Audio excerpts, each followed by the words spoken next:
On the night I turned 18, the cake never left the box. My sister threw a tantrum in the middle of dinner, screaming, crying, demanding the spotlight. My parents gave it to her without hesitation. It was supposed to be my night. Instead, I sat at the table, candlelight flickering over a cake that wasn't cut, a song that wasn't sung.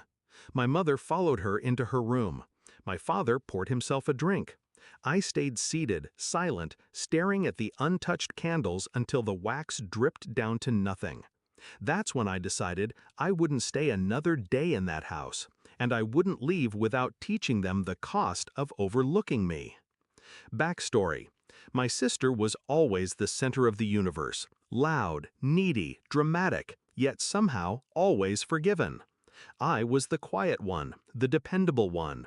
I kept the house running while she burned it down daily. I thought turning 18 would change something, that maybe for once I would be seen. But the truth was obvious. My parents didn't want balance. They wanted chaos dressed as love. And I was nothing but a shadow in their perfect family portrait. I didn't argue that night. I didn't throw plates, didn't cry. I let them believe I was swallowing it down like always. But upstairs, I packed. Methodical, cold, every essential folded into bags. Documents, savings, the small things I had bought with my own money, gone before they noticed. Then I reached for the details they never paid attention to. The utilities were in my name: electric, internet, phone. Easier that way, they said, since I was so responsible. The emergency contacts for my sister's school and activities were also mine, because I always pick up the phone. They had built their fragile world on my shoulders. They just didn't realize it until I stepped away. At midnight, I logged in. Click. Electricity scheduled to cancel. Click. Internet shut off. Click. Family phone plan terminated. Then I drafted the emails. School administration, activity coordinators, doctors. Every number they gave under primary contact now gone. I replaced them with my sister's own phone, knowing she never answered. By the time the sun rose, my name had vanished from their safety net, and so had I. I found a small apartment, bare walls, secondhand furniture, but mine. No screaming, no favoritism, no chaos. The calls started a week later. My mother first, frantic. "The school can't reach us. Why did you change the contact info?" I didn't answer. My father next, angrier. "The Wi-Fi's down. Fix it, now." Silence from me. Finally, my sister. "Why are you doing this? You're ruining everything."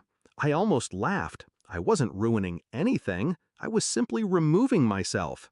And without me, everything crumbled. 2 weeks later, they showed up at my door. My mother looked pale, my father furious, my sister still playing victim. "You can't just abandon family," my mother said. "I didn't," I replied. "Family abandoned me."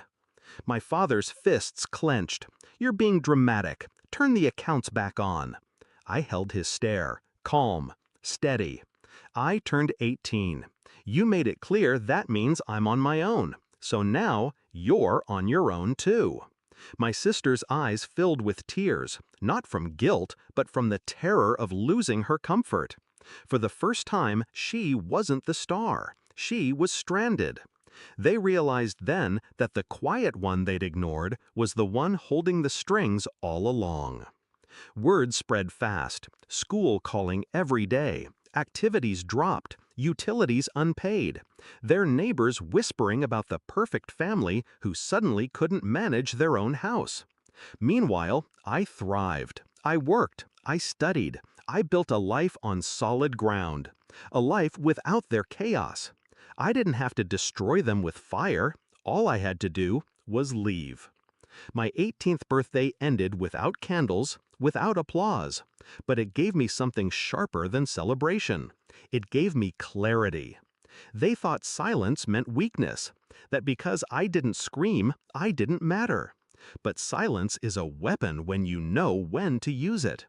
I walked out the door, and with me went their stability, their control, their illusion of perfection. Now, when I picture that untouched cake, I don't feel bitterness. I feel power, because the night they erased me was the night I learned how easy it is to erase them. And I did.